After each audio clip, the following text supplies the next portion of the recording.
はいどうも、キスケです。今回はレクイエムで組める最強パーティー編成例解説していきます。レクイエム自体の解説はこちらの動画でやってますんで、まだ見てない方はぜひご覧ください。レクイエムは闇異能のメインアタッカーで、異能連環の疾患を強化するサポートスキルを持つんで、編成幅は狭めです。バフ役を採用するか、耐久枠を採用するのかみたいな入れ替えしかほとんどないんですが、中にはほとりを採用して瞬間的に大ダメージを狙う面白いパーティーもありますんでね、よければ最後まで見てってください。それでは行きましょう。それではパーティー紹介やっていきます。まずはレクイエムでパーティーを組むならこれが最適なんじゃないかと思えるパーティー、レクイエム、ダフォディール、ファルディやサキリですね。異能連環の疾患を発動するために闇異能、魂異能、呪い異能キャラクターをバランスよく採用してます。このパーティーの強みは何といっても、どんなコンテンツに持っていっても活躍する汎用性、これに尽きると思います。表で長時間ダメージを出し続けるレクイエム、裏からさっと出て敵をブレイクするダフォディール、敵からの攻撃を分担し味方を守るファルディーヤ、味方全員に攻撃力アップのバフを配るサキリと、何一つ無駄がなく異能連環の疾患を発動できることからめちゃくちゃ強いですね。各キャラクターのおすすめ小判はこんな感じ。レクイエムはモチーフ小判のラストローズが最適。時点で漆黒の青春妄想。ラストローズは攻撃力やクリティカル率を強化できて、さらに装備者が継続ダメージを与えるたびにスタックを1つ獲得。スタック1つにつき無凸状態でクリティカルダメージがプラス 6% され、最大10スタックまで獲得可能。そしてバイレールスキルを発動すると即座に10スタックまで獲得できます。無凸状態でも最大 60% ものクリティカルダメージという破格の性能ですから、できれば獲得したい小判ですね。もしモチーフ小判を引けない場合は、無料で獲得できる S ランク小判、漆黒の青春妄想を装備させましょう。ダフォディールは漆黒の青春妄想が最適。無料で獲得できて、わざわざ他の小判を装備させる理由が特にないんで、選択肢としては一択なんですが、レクイエムのモチーフを引かなかった場合、パーティー全体でのダメージを考えると、メインアタッカーのレクイエムに青春妄想を譲った方がいいと思うんで、レクイエムに青春妄想を装備させて2枚目を持っていないという人は A ランク小判の輝かしい日々を装備させましょう。輝かしい日々を装備してもブレイクパワーを強化してくれるんで、最低限の仕事はできます。ファルディーヤは永遠のワルツが最適。無料で獲得できますし、他の小判を装備する理由も特にありませんから一択です。永遠のワルツは HP をがっつりと強化し、装備者が EX レール集結を発動すると与える精神ダメージを強化します。ファルディーヤのスキルダメージは HP を参照するものがほとんどなんで、 HP は伸ばし得です。シンプルにファルディーヤ自身の耐久も上がるんでね、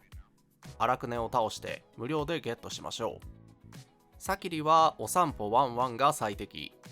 無料で獲得できますし、他の小判を装備する理由も特にありませんから一択です。お散歩ワンワンはチャージ効率も強化できますし、装備者が EX レール集結を発動するとチーム全員の攻撃力が上昇します。ほんま意味わからんぐらい強いです。そもそもサキリは EX レール集結で攻撃力アップのバフを配れますからね。そこにプラスアルファ、小判でもバフを配れるっていうのを考えると、これ以上ない小判だと思います。それではこちらのパーティー使って実戦の方をやっていきましょう。まずはダフォディールの EX レール集結、これでファントムシフトを獲得。次にサキリを出して EX レール集結で味方にバフを配っていきます。その後はレクイエムでガンガン殴ってればダメージは出るんで、特に難しく考える必要はない、そんなパーティーですね。相手の体力バーの下、悪夢のゲージをしっかりと確認して、10スタック溜まってるなら味方に交代して異能連環を発生させるかぐらいの感覚で大丈夫です。あとは相手の攻撃に合わせてレール反撃でダフォディールを出すとかね。そういう基礎的な動きをしてればレクイエムが勝手にダメージを出してくれます。これがねレクイエム強い理由なんだよな。本当にただ適当に殴ってるだけでダメージ出ます一応ねレクイエムのサポートスキルでバイレールスキルを発動してから通常攻撃を5回使うとまたバイレールスキルを発動できるようになるとか、あとバイレールスキルを発動した後の通常攻撃は最終弾に派生するとか、そういう細かい動きがあるんですけど、それはねもう体に染みつけるようなものなのであんまり意識はしなくていいかなと思ってます。あとは適当にガシガシフライパンを振り回してポップを倒していきましょう。特に問題なく撃破することに成功しました。続いてファルディアを抜いてハニアを採用したキャリー編成、レクイエム、ダフォディール、ハニア、サキリです。ファルディアを採用した時より安定感に欠けますが、サポーターを2体採用していることでがっつりとレクイエムを強化することができます。ステージクリアに速度が求められるならこちらの方がいいかなと思います。例えば2パーティー要求される軌道外領域、こちらのコンテンツはある程度の速度でステージクリアしないと星3が取れませんよね。そんな時はサポーター2体でレクイエムをキャリーした方が早いと思います。安定を求めるならファルディア、速度を求めるならハニアと使い分ける必要があります。各キャラクターのおすすめ小判はこんな感じ。ハニア以外は変更なし。ハニアは熱狂の渦が最適。バイレールスキルや EX レール集結で裏からダメージを出せるんで、裏からダメージを出した時に攻撃力アップのバフを配れる熱狂の渦は最適です。無料で獲得できますし、特にこだわりがなければこちらを装備させましょう。それではこちらのパーティーを使って実戦の方やっていきましょう。とは言っても先ほどのパーティーとほとんど動きは変わりません。ファントムシフトを獲得してサキリで EX レール集結、これで味方にバフ。その後ハニアに交代してバイレールスキルと EX レール集結、これでまた味方にバフと、あとはレクイエムに交代してガンガン殴っていきましょう。レクイエムの強いところって遠距離と近距離を使い分けられるところですよね。遠距離とはいかないまでも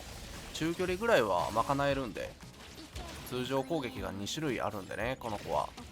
それがねめちゃくちゃ強いかなって個人的に思ってます。今戦ってるボスは動かない敵なんでガンガン近距離で殴っていけば全然 OK なんですけど、途中でねこう中距離と近距離を切り替えて、あたかもテクニカルな戦い方してますよっていう見せ方もレクイエムならできますね。あとはサキリやハニアのこうアイコンをしっかりと確認して EX レール集結が溜まってればキャラクターチェンジして攻撃発動、これで味方にバフ、ハニアに交代してまたバフを巻いてっていう、それの繰り返しですかね。特にテクニカルなことはなくレクイエムでガンガン殴って、こんなタイミングだろうっていうところで EX レール集結をぶち込むっていう特にこだわりなく戦ってもしっかりと決着までつきます。続いてバイザンを採用したダブルアタッカー編成、レクイエム、ダフォディール、ファルディア、バイザンですね。ハニアやサキリのようなサポーターがいないんですが、メインアタッカー2体、サブアタッカー1体編成されてるんでしっかりとダメージは出ます。なぜハニアじゃなくてファルディアなんだって思う方もいると思うんですけど、ここは正直好みだと思います。バイザンで攻撃してるとやはり自傷ダメージが痛いですから、ダメージを分担してくれるファルディアは強いですし、同陣営のファルディアを採用することでコンボみたいなことができるんですよね。正確に言うとファルディアの HP が 20% 未満になるとバイザンが登場して敵を攻撃しファルディアの治療、さらにダメージを与えた敵に言霊を付与と割と強いです。ただハニアを採用し守りを捨てて殴り勝つという編成も強いんで、挑むコンテンツによって使い分けてください。各キャラクターのおすすめ小判はこんな感じ。バイザン以外は変更なし。バイザンは椿界が最適。攻撃力やクリティカル率が上昇し、装備者がダメージを受けていない状態で HP を失うとクリティカルダメージアップ。さらに小判スキルを発動することで HP を 5% 消費することで敵に呪い異能ダメージを与えることができます。バイザンは自傷することでダメージを出すキャラクターですから、自然とクリティカルダメージが上昇していきます。最適ですね。無料で獲得できますし、特にこだわりがなければこちらを装備させましょう。続いて無課金で組める編成、レクイエム、ミツキ、ハニヤ、アドレーですね。レクイエム以外は A ランクキャラクターですから、ほとんどのプレイヤーが所持しているはずです。で、この編成を使うときは異能連環の安静を中心に立ち回るのが強いかなと思います。ミツキとハニヤはサポートスキルで安静を強化できて、安静が終了するタイミングで追加ダメージを与えたり、敵の攻撃力を吸収して味方の攻撃力をバフしたりと、魂のキャラクターが2体もいるんで簡単に安静を発生させることができます。レクイエムのサポートスキルである疾海の強化は敵がブレイクしたタイミングで使えればいいんで、敵がブレイクするまでに味方の連関値を貯めておいて、ブレイクしたら疾海をぶっ破する。それまでは安静をぐるぐる回してダメージを稼ぐ。そんな立ち回りが強いと思います。各キャラクターのおすすめ小判はこんな感じ。ミツキは銀河の残像が最適。ハンター補給に課金している人は不屈の綿もおすすめ。銀河の残像は装備者が与える魂のダメージが上昇し、さらにクリティカルダメージも上昇します。ログインボーナスで無料獲得した人も多いでしょうから、特にこだわりがなければこちらを装備させましょう。アドレーは忘れ長さが最適。防御力をがっつりと持ってシールドを強化できますし、装備者の HP が 50% 以上の場合、さらにシールドの強度が上がります。アドレーは耐久目的で使っていくんで、特に火力を盛ることなく防御力を強化すれば活躍します。最後にほとりを採用した編成、レクイエム、ほとり、ハニヤ、サキリです。疾海を発動させるための3属性はそのままに、バイレールスキルの記録と時止め集結で瞬間火力を上げた編成です。この編成を使うときはレクイエムにボスのスキルを習得させてから使うようにしましょう。ボスのスキルは強力な分モーションが長いという弱点があります。ただそんなものはほとりで記録してしまえば問題になりません。強力だけどモーションの長いボススキルをほとりで記録してぶっ放すというのは理にかなってると思います。ほとりのバイレールスキルで記録開始、ハニヤのスキル、サキリのスキル、レクイエムのスキルとつなげて、ほとりの EX レール集結がたまるまでの間、レクイエムが表でダメージを出します。ほとりの集結がたまれば時間を止めて全てのスキルをぶっ破する。あとはこれの繰り返しでダメージを稼いでいきましょう。簡単かつ瞬間火力はとんでもないことになるんで、ほとりを引いてレクイエムも引いた人は試してみましょう。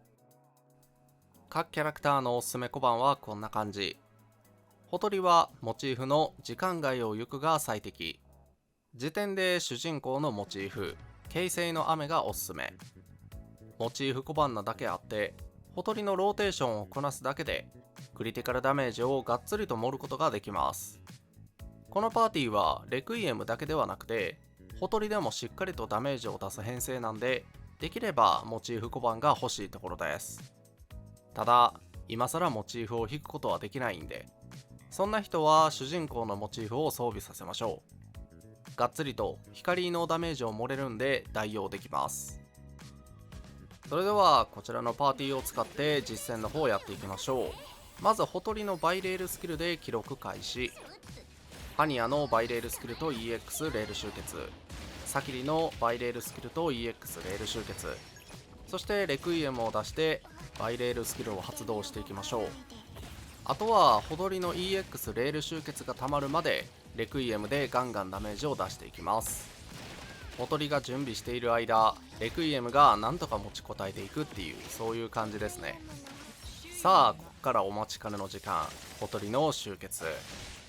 これでレクイエムのバイレールスキルが出てきましたね。これすごいダメージですよ。本来ボスのスキルってやっぱ時間がかかるんですよね。で今回持ってきた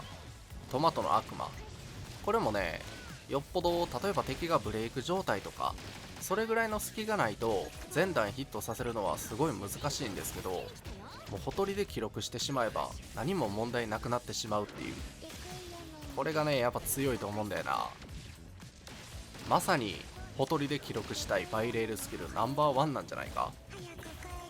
であとはもう一回ね、ほとりでバイレールスキルを記録して、ほとりの集結がたまるまでの間レクイエムが持ちこたえて、でほとりの集結がたまったらお待ちかねの時間、ほとりが出てきて EX レール集結と、これがたまらんのよねマジで出てきてますね。とんでもないダメージになってんだよな。マモンくんが8ノスです。2回攻撃当たってるからね穴だらけでしょう。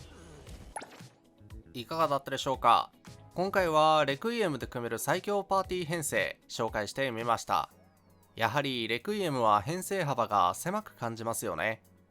疾快を強化するということで属性の縛りもきつめですし、ダフォディールとほぼセットというのも編成幅が狭く見える原因でしょうか。ただ縛りがきつい分めちゃくちゃ強いキャラクターなんでね、引いて損はありません。皆さんはレクイエムでどんなパーティーを使ってますか？よければコメント欄で教えてください。このチャンネルではこれからも NTE に関する動画を上げていきます。この動画が良かったなと思った方は高評価で応援、チャンネル登録していただけると嬉しいです。最後までご視聴ありがとうございました。さよなら。